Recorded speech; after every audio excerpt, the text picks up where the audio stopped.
আল্লাহু আকবার, আল্লাহু আকবার, লা ইলাহা ইল্লাল্লাহ, আল্লাহু আকবার, আল্লাহু আকবার, ওয়ালিল্লাহিল হামদ। জিলহজের প্রথম 10 দিনের আমল, ইবাদত, নেকামল, ভালো কাজ, এটা আল্লাহর কাছে এত প্রিয়, অন্য কোন সময়ের আমল ইবাদত, অন্য কোন দিনের আমল ইবাদত আল্লাহর কাছে এত প্রিয় না। বান্দা এই 10 দিনে নেকামল করলে আল্লাহ তাআলা যত খুশি হন, অন্য কোন সময়ের নেকামলে আল্লাহ তাআলা এত সন্তুষ্ট হন না। ইসলামের যে মৌলিক ইবাদতগুলো আছে, প্রায় সব মেইন সব ইবাদতগুলোর সমাহার এই দশকে আপনি খুঁজে পাবেন, এমনকি রমজানেও পাবেন না সব। এই দশকে সবগুলোর সমাহার পাবেন কিভাবে? এই দশকে আমরা দেখি যে প্রথমত ঈমান তো 12 মাসের আমল, অন্য সময়ও আছে, এই সময়ও আছে। 5 ওয়াক্ত নামাজ 12 মাসের আমল, অন্য সময়ও পড়তে হয়, এই দশকেও পড়তে হয়। রোজা রমজান মাসে আছে, এই দশকেও রোজা আছে। প্রথম 9 দিনই রোজার কথা হাদিসে আছে, আবার বিশেষভাবে আরাফাতের দিন রোজার কথা আছে। তাহলে ইসলামের তৃতীয় রোকন রোজা। রোজা অবশ্য হজ হলো জাকাত হলো তৃতীয় রোকন। জাকাত অন্য সময় দেওয়া যায়, এই সময়ও দেওয়া যায়, তাহলে জাকাত আদায়যোগ্য সময় এটা। আবার রোজারও আমল এই দশকের মধ্যে আছে। আর হজ তো হয়ই এই দশকে, হজের মূল কাজই হলো এই দশকে, ফরজ কাজগুলো সব এই দশকেই হয়ে যায়। তাহলে এই দশকে ঈমান আছে, নামাজ আছে, জাকাত আছে, রোজা আছে, হজ আছে, আবার কোরবানি আছে, আবার জিকিরের জন্য আলাদা নির্দেশ আছে। এই দিনগুলোতে বিশেষভাবে আল্লাহর জিকির করো, আছে না নাই ভাই? তাহলে আমরা কি বুঝলাম? এই দশকে সমস্ত ইবাদতের কি আছে? সমাহার আছে, সমস্ত ইবাদতের নজির আছে। এই জন্য এই দশকের মর্যাদা অনেক বেশি। আল্লাহ রাব্বুল আলামিন এই দশকের মর্যাদা এবং কদর আমাদের সবাইকে করার তৌফিক নসিব করুন। ভাইরা আমার, এই দশকের মর্যাদা নিয়ে আমরা কথা বাড়াতে চাই না, এবার আমরা করণীয়তে চলে যাই। কি করব আমরা কোরআন এবং হাদিসের আলোকে 11টি আমলের কথা বলতে পারি। এই 11টি আমল এই দশকের জন্য খাস, স্পেশাল। নাম্বার 1 নম্বর এই দশকের আমল হলো বেশি বেশি আল্লাহর জিকির করা। কি করা? বেশি বেশি আল্লাহর জিকির করা। কারণ কোরআনে কারিমে সূরা তাওবাতে আল্লাহ রাব্বুল আলামিন এই দশককে ইঙ্গিত করে বলেছেন যে তোমরা আল্লাহ তাআলার জিকির করো ফি আইয়ামিন মাহদুদাত, নির্দিষ্ট দিনসমূহে, নির্ধারিত দিনগুলোতে তোমরা আল্লাহর জিকিরে মাশগুল থাকো। এখানে আল্লাহর জিকির যে নির্দিষ্ট দিনগুলোতে রাখার কথা বলা হয়েছে, সেই আয়াতের ব্যাখ্যা আবারও তাফসীর ইবনে কাসিরে এবং ইবনে আব্বাস রাদিয়াল্লাহু তাআলা সহ আরও অন্যান্য মুফাসসিরদের থেকে বর্ণিত হয়েছে যে নির্দিষ্ট দিন বলতে জিলহজের প্রথম 10 দিনকে আল্লাহ তাআলা মিন করেছেন। এই 10 দিনই তোমরা আল্লাহর জিকিরে বেশি বেশি করে আল্লাহ তাআলার জিকির করো। তাহলে জিকির শুধু না, পরিমাণে বাড়িয়ে বাড়িয়ে বেশি বেশি পরিমাণে জিকির করতে হবে। এই দশকে আল্লাহ তাআলার স্মরণ অন্তরে হবে, মুখে আল্লাহ তাআলার জিকির চলবে, কাজের মাধ্যমে জিকিরের আমল চলবে, অন্তরের স্মরণের মাধ্যমে, মুখে জিকিরের মাধ্যমে। কোরআনের তেলাওয়াত একটা জিকির, তাসবিহগুলো একটা জিকির, তাহমিদ আল্লাহর প্রশংসা একটা জিকির, এরকম যত জিকির আছে এই দশক হলো জিকিরের দশক। সবচেয়ে বেশি জিকির চলবে, সবচেয়ে বেশি কি চলবে? জিকির চলবে। দ্বিতীয়ত যে আমলটি চলবে তা হলো যে কোনো নেকামল, যে কোনো নেকামল। কারণ একটু আগে আমরা হাদিস শুনলাম যে নবী করিম সাল্লাল্লাহু আলাইহি ওয়াসাল্লাম বলেছেন, মা মিন আইয়ামিন আল আমালুস সালিহু ফিহিন্না আহাব্বু ইলাল্লাহ মিন হাযিহিল আইয়াম। এই জিলহজের 10 দিনের চাইতে অন্য কোনো দিনের নেকামল আল্লাহর কাছে বেশি প্রিয় না। মাস হিসাবে রমজান সবচেয়ে সেরা, আর দিন হিসাবে খুচরা দিনগুলোর মধ্যে রমজানের বাইরে সবচেয়ে সেরা কোনটা? জিলহজের প্রথম দশক। রমজানের পরে মর্যাদার বিচারে সবচেয়ে বেশি মর্যাদাপূর্ণ দশক হলো এই দশক। এই জন্য এই দশকে আমল করলে আল্লাহর কাছে এত প্রিয় যে অন্য কোনো সময়ের আমল আল্লাহর কাছে এত প্রিয় না। এই জন্য এই দশকের দ্বিতীয় আমল হলো বেশি বেশি নেকামল করা। বেশি বেশি কি করা? নেকামল করা। রুটিন যে নামাজগুলো আছে, কাজগুলো আছে, সেগুলো বিশেষ ইহতেমামের সাথে করা। অন্য সময় আপনি নামাজের টুকটাক গাফলতি করেন, কিন্তু এই দশকে মোটেই করবেন না। অন্য দশকে আপনার ফজরের জামাত একটু মিস হয়, এই দশক মোটেই করবেন না। আগে থেকে ইহতেমাম থাকবে যে এই দশক কোনোভাবে ইবাদত থেকে আমি যেন দূরে না থাকি। আল্লাহ তাআলা আমাদের সবাইকে আমলের তৌফিক দান করুন। তাহলে 2 নম্বর আমল হলো বেশি বেশি নেকামল করা এই দশকে। রুটিন নেকামলগুলো যেগুলো সবসময় করতে হয় এগুলোকে বিশেষ ইহতেমামের সাথে করা, আর আরও নফল আমল বাড়িয়ে বাড়িয়ে করা। আপনি অন্য সময় কোরআন তেলাওয়াত খুব বেশি করতে পারেন না, এই দশকে কোনো অবস্থাতে ছাড়বেন না। অন্য সময় তাসবিহ তেলাওয়াত খুব বেশি হয় না, এই দশকে কোনো অবস্থায় ছাড়বেন না। অন্য সময় নামাজে খুব বেশি খুশু ধরে রাখতে পারেন না, এই দশকে চ্যালেঞ্জ থাকবে যে ধীরস্থিরতার সাথে মনোযোগের সাথে নামাজ পড়ব। এভাবে নেকামলের কসরত করতে থাকবেন আল্লাহর প্রিয় পাত্র হওয়ার পথে। আমরা এগিয়ে যেতে চাইলে এই দশক, এই 10টা দিন আমাদের জন্য বিরাট বড় একটা সুযোগ। আল্লাহ আমাদের সবাইকে তৌফিক দান করুন। 3 নম্বর, এই দশকের করণীয় হলো সকল গুনাহ থেকে অন্য সময়ের চাইতে এই সময়টাতে বেঁচে থাকার জন্য বেশি সচেষ্ট থাকা। গুনাহ তো 12 মাসই আমরা করব না, কিন্তু এই দশক গুনাহ না করার ব্যাপারে চেষ্টাটা একটু বেশি থাকবে। কারণ আপনারা সূরা তাওবার একটি আয়াত শুনেছেন, আল্লাহ রাব্বুল আলামিন সম্মানিত 4 মাসের আলোচনা করে বলেছেন, যালিকাদ দীনুল কাইয়্যিম ফালা তাজলিমু ফিহিন্না আনফুসাকুম। এই সম্মানিত মাসগুলোতে তোমরা নিজের প্রতি নিজে অবিচার করিও না। ভাইরা আমার, তার মানে যেই সময়টাতে আল্লাহর নৈকট্য লাভের সুযোগ, ওই সময়টাতে যদি কেউ পাপাচারে লিপ্ত হয়, এর চেয়ে পাপিষ্ট আর কে আছে? এই জন্য আল্লাহ রাব্বুল আলামিন আমাদেরকে দরদের সাথে বলছেন, ভাষা খেয়াল করেন, ফালা তাজলিমু ফিহিন্না আনফুসাকুম, তোমরা নিজের পায়ে নিজে কুঠারাঘাত করিও না। এই 10 দিন না, শুধুমাত্র এই পুরো সম্মানিত 4 মাস, সম্মানিত 4 মাসের ভিতরে টানা 3টা মাস চলছে, জিলকদ, জিলহজ, মুহররম, আরেকটা হলো রজব মাস, রমজানের আগের মাস। তাহলে সম্মানিত 4 মাসের মধ্যে এই 10টা দিন আবার বিশেষ মর্যাদাবান। অতএব এই আয়াতটা এখানে আরো বেশি ফিট হবে, অর্থাৎ পাপাচার থেকে বাঁচার জন্য আলাদা কসরত থাকবে। অন্য সময় আমি গুনাহের কাজ করলেও এই দশকে কোনো অবস্থাতে আল্লাহর নাফরমানি করব না। আল্লাহ আমাদের সবাইকে বেঁচে থাকার তৌফিক দান করুন। ভাইরা আমার, তাহলে 3 নম্বর আমল আমরা পেয়ে গেলাম। 4 নম্বর আমল হলো, যাদেরকে আল্লাহ তাআলা সামর্থ্য দিয়েছেন তারা হজ করবেন। এই দশক হজের আমলের মাস, আমলের দশক, এই দশকেই হজ হবে। অতএব যাদের তৌফিক দিয়েছেন আল্লাহ তাআলা, তারা কি করবেন? হজ করবেন। এটা এই দশকের আমল। এটা হলো 4 নম্বর আমল। 5 নম্বর আমল হলো, যাদেরকে আল্লাহ সামর্থ্য দিয়েছেন তারা এই দশকে কোরবানি করবেন। কারণ কোরবানি এমন একটা আমল, নবী করিম সাল্লাল্লাহু আলাইহি সাল্লাম মদিনা হিজরত করেছেন, এরপর থেকে প্রতি বছরে তিনি কি করেছেন? কোরবানি করেছেন। আল্লাহ নির্দেশ করেছেন, ফাসাল্লি লিরাব্বিকা ওয়ানহার, তুমি তোমার রবের নির্দেশ পালনার্থে নামাজ আদায় করো এবং কোরবানি করো। তো এই জন্য ঈদুল আজহা অর্থাৎ এই জিলহজের প্রথম দশকের শেষ দিন অর্থাৎ 10ম দিনে কোরবানির আমলটা করা, এটা যাদের সামর্থ্য আছে তাদের জন্য প্রযোজ্য। এই দশকের একটা আমল হলো কি করা? কোরবানি করা। কয়টা আমল গেল? 5টা। 6 নম্বর হলো, যাদের কোরবানি করার ইচ্ছা আছে তারা জিলহজের চাঁদ ওঠার আগে জিলকদ মাসের শেষ দিনের মধ্যে তাদের হাতের নখ, চুল, গোফ, অবাঞ্ছিত লোম এগুলো সব কেটে পরিষ্কার করে ফেলবেন এবং এই দশক আর সেগুলোতে হাত দিবেন না।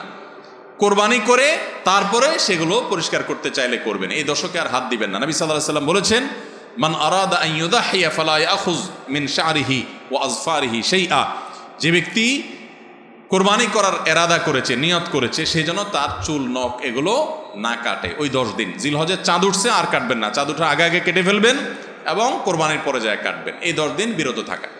তবে অন্য আরও বিভিন্ন রেওয়ায়াত থেকে, বর্ণনা থেকে বোঝা যায় যে এই আমলটা শুধু যিনি কোরবানি করবেন তিনি নয়, যিনি কোরবানি করবেন না, কোরবানি করার সামর্থ্য নাই, তিনি এই আমল করতে পারেন, তাহলে আল্লাহ তাআলা তাকে কোরবানি করার সওয়াব দান করবেন।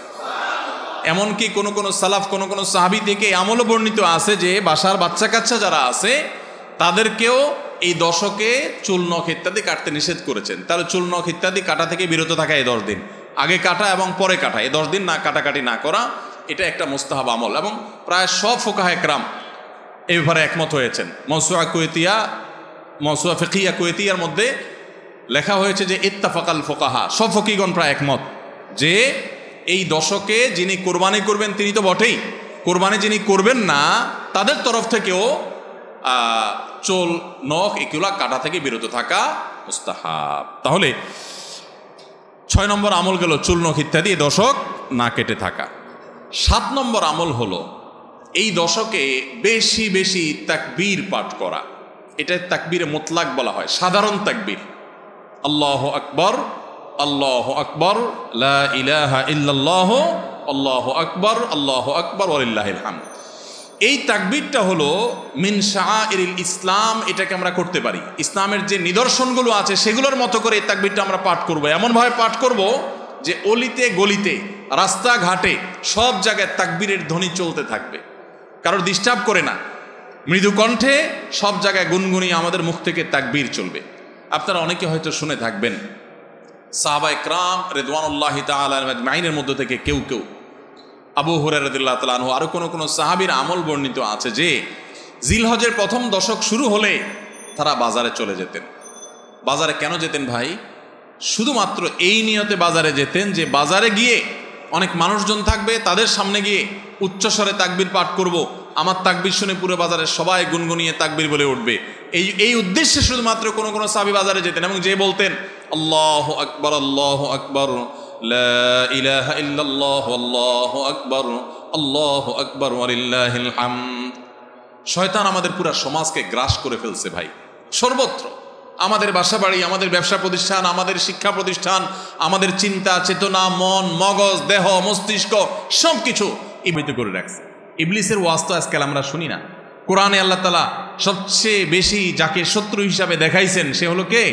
ইবলিস। তার ব্যাপারে আল্লাহ বলেছেন যে সে আমাদের আদু ও মুবিন, স্পষ্ট শয়তান। আমরা জীবনে কোনোদিন দেখিই নাই, আল্লাহ বলেছেন স্পষ্ট শয়তান। কেমনি স্পষ্ট হলো? আমরা দেখি না, সে থাকে গোপনে, আল্লাহ বলছেন স্পষ্ট। ভাইরা আমার, এই জন্য আল্লাহ স্পষ্ট বলেছেন যে শয়তান নিজে দেখা না দিলে কি হবে? শয়তানই সারাক্ষণ আমাদের চোখের সামনে ভাসে, চতুর্দিক থেকে শয়তানে আমরা দেখি না। তো এই শয়তান তার শয়তানি করে করে পরিবেশটাকে আমাদের নষ্ট করে ফেলছে। আমাদের দেশ তরুণ প্রজন্মকে ধ্বংসের দ্বারপ্রান্তে নিয়ে যাওয়া হয়েছে। তাদেরকে দিন থেকে এত দূরে সরাই দেওয়া হয়েছে, কখনো শিক্ষার নামে, কখনো সংস্কৃতির নামে, কখনো বিনোদনের নামে, কখনো খেলাধুলার নামে, কখনো ক্যারিয়ারের নামে, এক এক সময় এক এক নাম দিয়ে আমাদের সন্তানদেরকে আল্লাহে দিন থেকে এত দূরে সরিয়ে ফেলা হয়েছে। আমরা অনেকে এখনো আঁচ করতে পারছি না। ভয়াবহতা কোথায় গিয়ে ঠেকেছে অনেকে অনুমান করতে পারছি না। সমাজ থেকে শয়তানের এই সমস্ত শয়তানির প্রভাব দূর করবার জন্য জিলহজের প্রথম দশকে অলিতে গলিতে, রাস্তাঘাটে, বাসা বাড়িতে, ব্যবসা প্রতিষ্ঠানে সব জায়গায় তাকবীর ধ্বনি উচ্চারিত করতে থাকেন। এই তাকবীর ধ্বনি নীরবে না, সশব্দে। সশব্দে বলতে মানুষকে ডিস্টার্ব করে না, যতটুকু মানুষ সহনীয় হয় মৃদু কণ্ঠে এই তাকবীর গুনগুনিয়ে আমরা গাইতে থাকবো, আওয়াজ করে করে বলতে থাকবো, সর্বত্র এটি ধ্বনিত হতে থাকবে। এই আন্দোলনটা আমার প্রত্যেকটা একটু করতে হবে। রাজি আছি তো ইনশাআল্লাহ? ভাইরা আমার, বাজারে গিয়ে, চায়ের দোকানে, মাছের বাজারে বা খুব জমজমাট বাজারে গিয়ে যদি আপনি হঠাৎ করে তাকবীর দিয়া উঠেন, আল্লাহু আকবার, আল্লাহু আকবার, লা ইলাহা ইল্লাল্লাহ, আল্লাহু আকবার, আল্লাহু আকবার, ওয়ালিল্লাহিল হামদ, কত মধুর কণ্ঠে এই তাকবীর পাঠ করা যায়। আল্লাহু আকবার, আল্লাহু আকবার, আল্লাহ সবচেয়ে বড়, আল্লাহ সবচেয়ে বড়, লা ইলাহা ইল্লাল্লাহ, আল্লাহ ছাড়া সত্যিকারের কোনো মাবুদ নাই, লা ইলাহা ইল্লাল্লাহ, আল্লাহু আকবার, আল্লাহ বড়, ওয়ালিল্লাহিল হামদ, আল্লাহ বড়, আল্লাহ বড় এবং তার জন্য সমস্ত প্রশংসা। ভাইরা আমার, আল্লাহর এই বড়ত্ব এটা বলতে গিয়ে আজকাল আমাদের অনেকের হেজিটেশন হয়, আমাদের অনেকের মধ্যে ইতস্তত বোধ হয় যে মানুষের সামনে যায় বলবো। একা একা বলি ঠিক আছে, মানুষের সামনে আবার বলবো কেমন লাগে। এগুলো আমাদের ইমানের দুর্বলতার দলিল। আমার আল্লাহর বড়ত্ব বর্ণনা করতে আমার মধ্যে ইতস্তত বোধ যদি হয়, তো আমার চাইতে নিমুখ হারাম আর কে আছে আল্লাহর জমিনে? আমি কত আল্লাহ নিমুখ হারাম যে আল্লাহ সারাদিন আল্লাহর নিয়ামতের ভিতরে ডুবে আসি, আল্লাহর বড়ত্বটা জোরে বললে কে কি মনে করবে, আমি এই চিন্তা করছি। তো আমরা ইনশাআল্লাহ এই অচল আয়তন ভাঙবো তো? আমরা ইনশাআল্লাহ এই হীনমন্যতা, এই ইতস্ততা দূর করবো তো ইনশাআল্লাহ? ভাইরা আমার, টার্গেট করে করে বাসায় যাওয়ার সময় মোবাইলে অ্যালার্ম দিয়ে দিয়ে লিখে লিখে রিমাইন্ড করে করে তারপরে আমল করব। মনে থাকবে তো ইনশাআল্লাহ? যেখানে মানুষ আছে একটু জোরে জোরে তাকবীর পাঠ করবো। বাসায় ঢোকার সময় জোরে জোরে পড়তে পড়তে ঢুকবেন, যাতে বাসার সবাই তাকবীর দিয়ে উঠে। হঠাৎ মনে হবে একটু জোরে জোরে পড়বেন, যাতে সবাই তাকবীর দিয়ে উঠে। পুরো পরিবেশটাকে সেভাবে করবেন। আমি আমার বাসায় এই দশক আসলে সাধারণত মৃদু কণ্ঠে ভলিউমের সবসময় তাকবীরটা চালু করে রাখি, যাতে সবার মনে হয়। অফিসে কম্পিউটারে এটাকে মৃদু কণ্ঠে চালু করে রাখি, অন্যান্য কাজ করতে থাকি, এই আওয়াজ চলতে থাকে, যাতে করে যে আসে সে দেখে তার মনে হয় সে আমলটা করতে পারে। তো আমরা এই আমলটা জিন্দা করবো তো ইনশাআল্লাহ? যদি আপনি বাজারে গিয়ে তাকবীর বলেন, আমাদের সমাজের যে অবস্থা, যে অবক্ষয়, দিনই চেতনা দিন দিন যেভাবে হারিয়ে গেছে, আপনার তাকবীর শুনে হয়তো অনেকে হাসবে।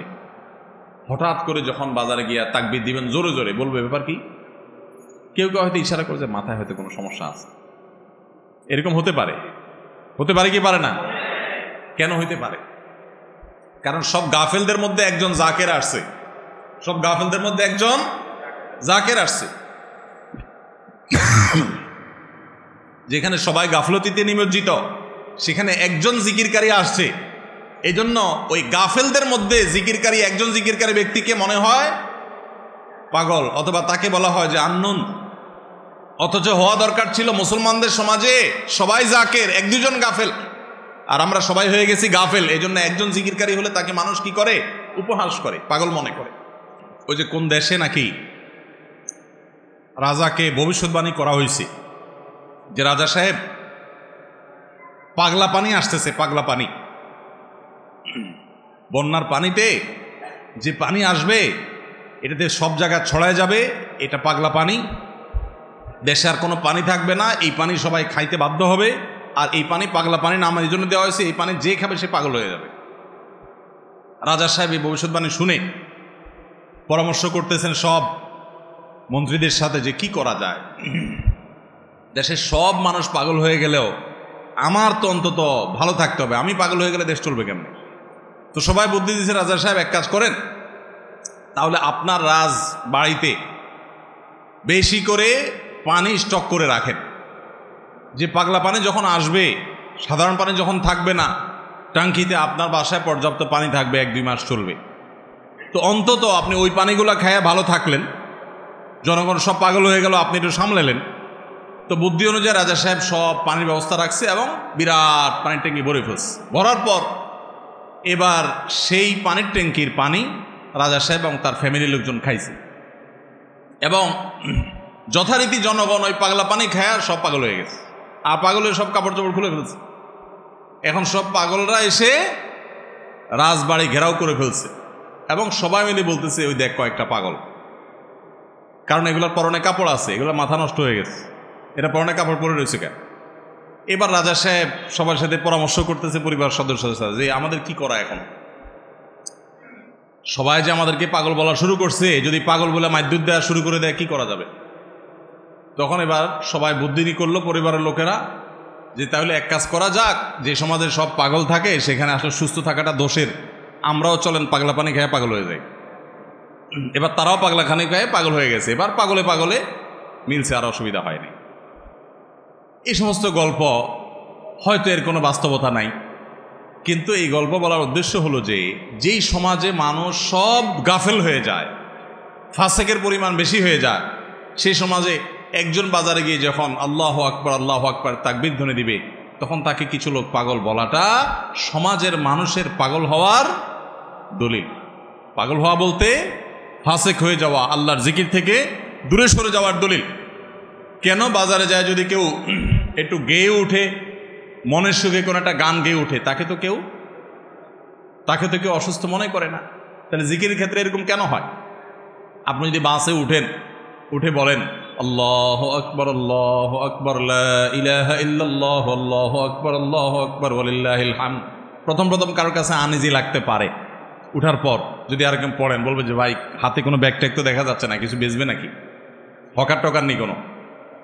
আপনি যদি তখন সুন্দর করে যারা অবাক হয়ে তাকাবে তাদের যদি বলেন, ভাই এই দশকে আমাদের নবীজি বেশি বেশি করে উচ্চস্বরে তাকবীর পাঠ করতে বলেছেন, আপনারা তো সবাই মুসলমান, আপনাদের সবাইকে স্মরণ করানোর জন্য আমি জোরে জোরে করছি, আপনারা কেউ মনে কিছু নিয়েন না, বাস আলহামদুলিল্লাহ, তাইলে কেচ্ছা খতম।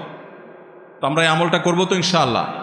কঠিন আমল, কিন্তু এটাকে জিন্দা করতে পারলে সমাজে সর্বত্র যখন তাকবীরের ধ্বনি ভাসতে থাকবে, শয়তান পালা যাবে ইনশাআল্লাহ সমাজ থেকে।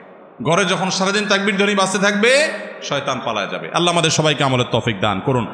জিলহজের প্রথম দশকে এই আমলটা সম্পর্কে নবী করিম সাল্লাল্লাহু আলাইহি ওয়াসাল্লামের ভাষ্য খেয়াল করেন। তিনি বলেছেন, ফাকফিরু ফীহিন্না মিনাত তাকবীরি ওয়াত তাহলিলি ওয়াত তাহমিদ। জিলহজের প্রথম দশক যখন শুরু হয়, তোমরা বেশি বেশি করে তাকবীর পড়ো, বেশি বেশি করে তাহমিদ পড়ো, বেশি বেশি করে তাহলিল পড়ো, অর্থাৎ আল্লাহু আকবার লা ইলাহা ইল্লাল্লাহ আল্লাহু আকবার লিল্লাহিল হামদ, এটা বেশি বেশি করে পাঠ করো। এটা নবী সাল্লাল্লাহু আলাইহি ওয়াসাল্লাম নির্দেশ করেছেন। তাহলে কয় নম্বর আমল গেল? 7 নম্বর আমল, বেশি বেশি করে তাকবীর তাহমিদ তাহলিল পড়া। 8 নম্বর আমল হলো এই তাকবীর তাহমিদ তাহলিলটাই বিশেষভাবে পড়া। 7 নম্বরটা হলো সাধারণভাবে রাত দিন যতক্ষণ পারেন বেশি বেশি পড়বেন, কোনো সময় ফিক্স নাই, এবং 10 দিন ফুল। আর 8 নম্বর আমল হলো এই তাকবীরটাই নির্দিষ্ট সময় নির্দিষ্ট দিনগুলোতে বিশেষভাবে পড়া। সাধারণভাবে তো পড়বেনই, আর বিশেষভাবে পড়বেন। বিশেষভাবে কখন? আইয়ামে তাশরিকে। আইয়ামে তাশরিক কাকে বলা হয় ভাই? জিলহজের 9 তারিখ ফজরের পর থেকে নিয়ে জিলহজের 13 তারিখ আসর পর্যন্ত। জিলহজের 9 তারিখ ফজর থেকে নিয়ে জিলহজের 13 তারিখ আসর পর্যন্ত প্রত্যেক নামাজের পর সবাই যার যার জায়গা, পুরুষরা সরবে আর মা বোনরা বাসা বাড়িতে নীরবে তারা তাকবীর পাঠ করবেন। আল্লাহু আকবার, আল্লাহু আকবার, লা ইলাহা ইল্লাল্লাহ, আল্লাহু আকবার, আল্লাহু আকবার, ওয়ালিল্লাহিল হামদ। প্রত্যেক নামাজের পরে একা একা পড়েন আর জামাতে পড়েন, সর্বাবস্থা। জামাতে পড়লে ইমামের সাথে তাল মিলায় পড়তে হবে জরুরি না, প্রত্যেকে যার যারটা শেষে পড়বেন। মনে থাকবে তো ইনশাআল্লাহ? তাহলে 8 নম্বর আমল হলো আইয়ামে তাশরিক, অর্থাৎ জিলহজের 9 তারিখ থেকে 13 তারিখ পর্যন্ত প্রত্যেক নামাজের পরে তাকবীরগুলো জোরে জোরে পাঠ করতে থাকবো ইনশাআল্লাহ। 9 নম্বর আমল হলো জিলহজের 1 তারিখ থেকে 9 তারিখ পর্যন্ত এই 9 দিনই নফল রোজা রাখা। এই 9 দিনই নফল রোজা রাখা। এই 9 দিন নফল রোজা রাখা সম্পর্কিত একটা হাদিস পাওয়া যায়, এবং এই 9 দিনের নফল আমল সম্পর্কে মওসুআ কুয়েতিয়া কুয়েতিয়া, কুয়েত থেকে প্রকাশিত ফিকহ বিশ্বকোষ, সেখানে বর্তমান সময়ের সবচাইতে অথেন্টিক ফতোয়ার কিতাবগুলোর মধ্যে থেকে, প্রসিদ্ধ কিতাবগুলো থেকে একটা, ফতোয়ার কিতাবগুলো থেকে মওসুআ ফিকহিয়া কুয়েতিয়া, সেখানে লেখা হয়েছে যে ইত্তাফাকাল ফুকাহা, সমস্ত ফকিগণ এই ব্যাপারে একমত যে জিলহজের 1 তারিখ থেকে 9 তারিখ পর্যন্ত এই 9 দিনই রোজা রাখা মুস্তাহাব। এই 9 দিন রোজা রাখা মুস্তাহাব। বিভিন্ন বর্ণায়ও এটি প্রমাণিত হয়, যদি সে বর্ণাগুলো কোনো কোনো সনদ দিয়ে মুহাদ্দিসরা কেউ আপত্তি তুলেছেন, কিন্তু ফুকাহে কেরাম এ ব্যাপারে রেকমেন্ড করেছেন যে এই 9 দিন রোজা রাখা মুস্তাহাব। যেহেতু জিলহজের প্রথম 10 দিনের পুরো 10 দিনই ইবাদত আল্লাহর কাছে প্রিয়, অতএব নফল আমল, রোজাও একটা নফল আমল, সেই হিসাবে রোজাটা অটোমেটিকও চলে আসে। এজন্য 9 নম্বর আমল হলো জিলহজের 1 থেকে 9 তারিখ পর্যন্ত এই দিনগুলো কি করা? রোজা রাখা। 10 নম্বর আমল হলো স্পেশালি, বিশেষভাবে আরাফার দিনে, অর্থাৎ জিলহজের 9 তারিখে রোজা রাখা। জিলহজের 9 তারিখে কি করা? রোজা রাখা। প্রথম 9 দিন সাধারণ, আর বিশেষভাবে 9 তারিখের গুরুত্ব আরো বেশি, কারণ নবী করিম সাল্লাল্লাহু আলাইহি সাল্লাম বলেছেন, সিয়াম ইয়াউমি আরাফা আহতাসিবু আলাল্লাহি আন ইউকাফিরা সানাতাল্লাতী ক্বাবলাহা ওয়াল্লাতী বাদাহা। আরাফাত দিনের রোজা, অর্থাৎ জিলহজের 9 তারিখের রোজা, এই রোজা সম্পর্কে আল্লাহর কাছে আমার ধারণা, আল্লাহর প্রতি নবী সাল্লাল্লাহু আলাইহি সাল্লাম বলছেন যে আমার ধারণা যে এই রোজার বিনিময়ে আল্লাহ তাআলা 1 বছর পূর্বের আর 1 বছর পরের, অর্থাৎ আগামী 1 বছর এবং গত 1 বছরের গুনাহ আল্লাহ তাআলা মাফ করে দিবেন। আমরা এই পর্যন্ত যত ফজিলতের কথা শুনেছি, পিছনে গুনাহ মাফ করে দিবেন, গত 1 বছর গুনাহ মাফ করে দিবেন, সারাদিনই গুনাহ মাফ করে দেওয়া হবে, এরকম বিভিন্ন হাদিস আমরা শুনেছি, কিন্তু এরকম কোনো হাদিসকে হয়তো আমরা এই হাদিস ছাড়া আরেকটা হাদিস শুনি নাই যে 1 বছর অগ্রিম গুনাহ মাফ করবেন। যদি আল্লাহ তাআলা কাউকে হায়াত দেন, তিনি 1 বছরের গুনাহ মাফ পেয়ে যাবেন।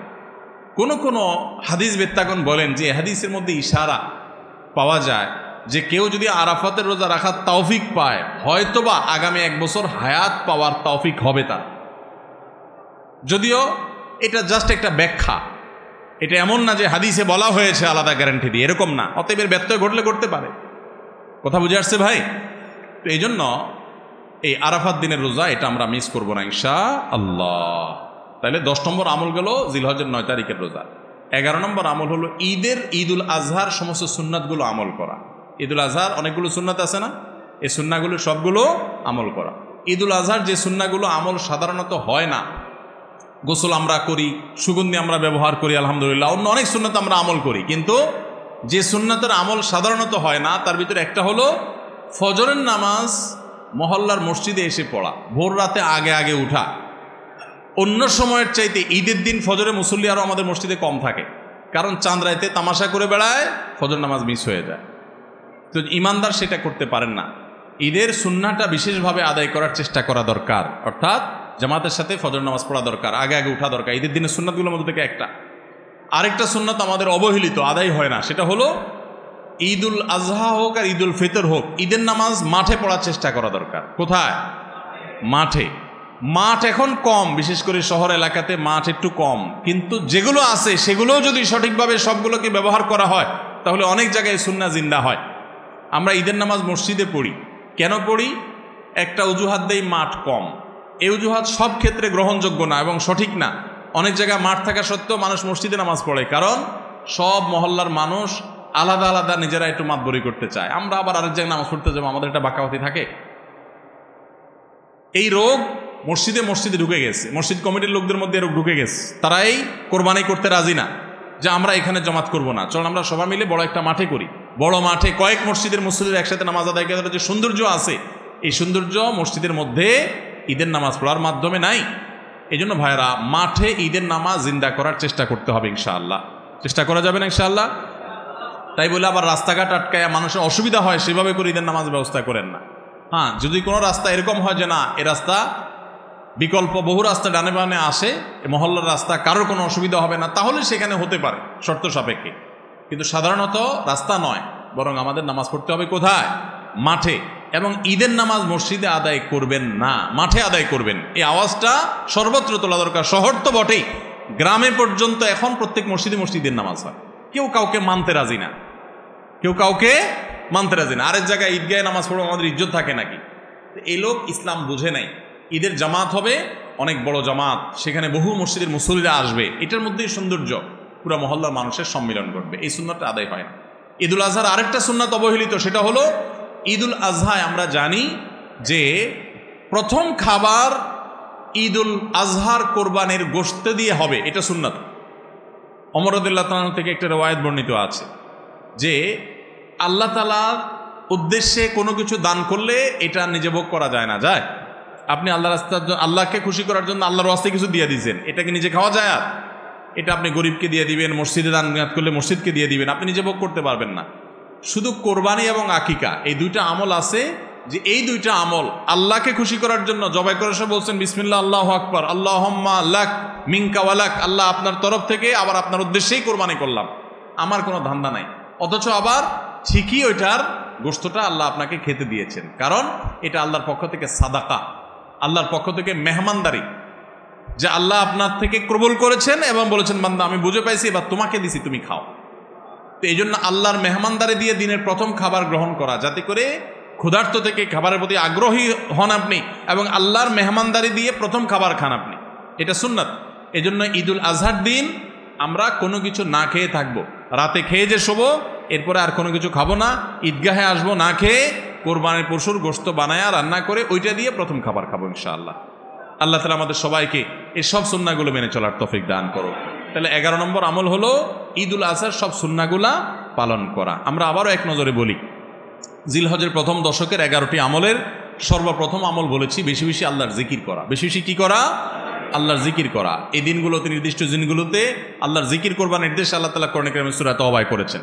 দ্বিতীয় আমল বলেছি বেশি বেশি নেকামল করা, কারণ এই দশকের নেকামল আল্লাহর কাছে অন্য যে কোনো সময়ের নেকামল ভালো কাজের চাইতে বেশি প্রিয়।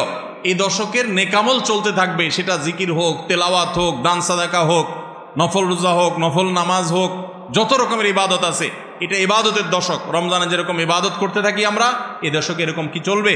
ইবাদত চলতে থাকবে। 3 নম্বর আমল হলো অন্য যে কোনো সময় আমরা গুনাহ এবং পাপাচার থেকে বাঁচার জন্য যতটা চেষ্টা করি, এই দশকে গুনাহ থেকে বাঁচার চেষ্টাটা হবে অন্য যে কোনো সময় চাইতে অনেক বেশি। কারণ এই দশক মর্যাদাপূর্ণ ইবাদতের জন্য, সেখানে গুনাহ করলে তার দায় এবং তার প্রায়শ্চিত্ত এরকম ভয়াবহ হবে। এই জন্য এই দশকে গুনাহ থেকে বিশেষভাবে বেঁচে থাকার চেষ্টা করা। 4 নম্বর আমল বলেছিলাম যাদের আল্লাহ সামর্থ্য দিয়েছেন তারা হজ করবেন। 5 নম্বর আমল বলেছিলাম যাদের আল্লাহ সামর্থ্য দিয়েছেন তারা কোরবানি করবেন। 6 নম্বর আমল বলেছিলাম যারা কোরবানি করবেন, এমনকি বিভিন্ন হাদিস থেকে বোঝা যারা কোরবানি করবেন না তারাও, এমনকি বাচ্চাদেরকেও জিলহজের এই 10 দিন চুল নখ কাটা থেকে বিরত থাকবেন। চাঁদ ওঠার আগে আগে করবেন আর কোরবানির পরে করবেন। কয় নম্বর আমল গেল? 6 নম্বর।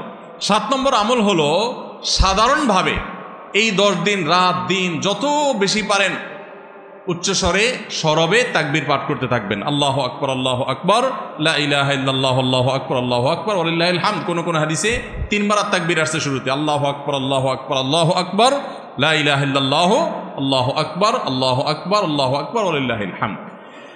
আর 8 নম্বর আমল হলো এই তাকবীরটাই বিশেষ সময়ে, বিশেষ দিনে, বিশেষ সময়ে পড়া। সেটা কিভাবে? জিলহজ মাসের 9 তারিখ ফজরের পর থেকে নিয়ে জিলহজের 13 তারিখ আসরের নামাজ পর্যন্ত প্রত্যেক নামাজের পরে নারী পুরুষ সবাই এই তাকবীর নামাজের পরে একবার করে পাঠ করা। এটা হলো বিশেষ সময়, তাকবীরে মুকাইয়াদ বলা হয় এটাকে, স্পেশাল। এটা 8 নম্বর আমল। 9 নম্বর আমল হলো জিলহজের 1 থেকে 9 তারিখ পর্যন্ত এই সব দিনগুলোতে নফল রোজা রাখা মুস্তাহাব। 10 নম্বর আমল হলো জিলহজের 9 তারিখ আরাফার দিনে রোজা রাখা আলাদা স্পেশাল সওয়াবের কাজ। 1 বছর আগের এবং 1 বছর অগ্রিম পরের গুনাহ মাফ আল্লাহ তাআলা করে দেন, অর্থাৎ সগীরা ছোট গুনাহ আল্লাহ তাআলা মাফ করে দেন, বড় গুনাহ থেকে তওবা করলে সেগুলো মাফ পাওয়া যাবে। আর 11 নম্বর আমল হলো যে ঈদের দিনে যত সুন্নাহ আছে সব সুন্নাহগুলো সঠিকভাবে পালন করব। আল্লাহ রাব্বুল আলামিন আমাদের সবাইকে জিলহজের এই 10 দিনের ফজিলত এবং মর্যাদা প্রতি মুহূর্তে স্মরণ করার তৌফিক দান করুন। এই দশক যে মর্যাদার দশক যায়, ফজিলতের দশক যায়, ইবাদতের দশক যায়, জিকিরের দশক যায়, তাকবীরের দশক যায়, নফল রোজার দশক যায়, ধারণাই নাই আমাদের, মনেই থাকে না। অনেক মানুষ আছে জিজ্ঞেস করলে ভাই তার হাবভাব দেখলে রুটিনের ভিতরে কোনো পরিবর্তন নাই। অন্য সময় ফজরে গাফলতি, এই দশকেও গাফলতি। আরে ভাই রমজান মাসে তো মানুষ বেনামাজিও নামাজ পড়ে, মাশাআল্লাহ, ঠিক না ভাই? ঠিক। যে লোক বখিল সেও টুকটাক দান করে, যে কখনো মসজিদে আসে না সেও মসজিদে আসে, যে কোরআন ছুঁয়ে দেখে না সেও একটু কোরআন ছোঁয়, কারণ রমজান ইবাদতের মৌসুম চলছে। তাহলে জিলহজের প্রথম দশকে এরকম ইবাদতের ছিটাফোঁটা, ইবাদতের কোনো আবহ, ইবাদতের কোনো পরিবেশ, ইবাদতের কোনো আলামত, এর কোনো আপনার চিহ্ন আমাদের সমাজে, আমাদের পরিবারগুলোতে দেখা যায় না। তাহলে এই দশক ইবাদতের অত্যন্ত ফজিলতপূর্ণ দ্বিতীয় বৃহত্তর মৌসুম হওয়া সত্ত্বেও অবহেলিত দশক, অজানা দশক, এই আমলগুলো হারিয়ে যাচ্ছে সমাজ থেকে। এগুলোকে জিন্দা করবো তো ইনশাআল্লাহ। আমরা সবাই এক একজন যার যার দায়িত্বে কমপক্ষে 5 জন মানুষকে আমরা সচেতন করবো ইনশাআল্লাহ। ঠিক আছে তো ইনশাআল্লাহ ভাই? এই বিষয়গুলো আমরা অন্যদের মাঝে শেয়ার করব। আমরা আমাদের ফাউন্ডেশন থেকে যে লিফলেট করেছি আপনারা নিজের উদ্যোগেও করে নিতে পারেন। আপনারা চাইলে আমাদের ফাউন্ডেশনের যে কেউ গেলে যতগুলো কপি লাগে আপনারা নিয়ে নিতে পারবেন। আপনার মসজিদগুলোতে আপনারা বিতরণ করবেন, রাস্তা রাস্তা দোকানে দোকানে হেঁটে হেঁটে মানুষকে হ্যান্ডবিল দিবেন এবং মানুষকে বলবেন ভাই একটু পড়ে দেখবেন এবং আমল করবেন। যদি আমরা এই আমলটা সমাজে চালু করতে পারি আমরা সাকসেস ইনশাআল্লাহ। চেষ্টা করা যাবে তো ইনশাআল্লাহ। প্রত্যেকে যার যার মহল্লায় অলিতে গলিতে তাকবীরের ধ্বনি চালায় রাখবেন এবং তাকবীরের ধ্বনি শুরু করবেন, এবং যুবকরা প্ল্যান করে করে তাকবীর পাঠ করবেন। আবার তাকবীরের নাম দিয়ে মানুষকে ডিস্টার্ব করেন না। মিছিল করতে করতে আল্লাহু আকবার আল্লাহু আকবার দিতে দিতে গেলেন, মানুষ মোবাইলে কথা বলতে পারলো না, এই ডিস্টার্ব আবার করা যাবে না, খবরদার। ইসলাম আমাদেরকে ব্যালেন্স শিক্ষা দিয়েছে, কোনো আমল করতে গিয়ে কাউকে কষ্ট দেওয়া যাবে না। সবাই চেষ্টা করবো তো ইনশাআল্লাহ। আল্লাহ তাআলা আমাদের সবাইকে আমলের তৌফিক দান করুন।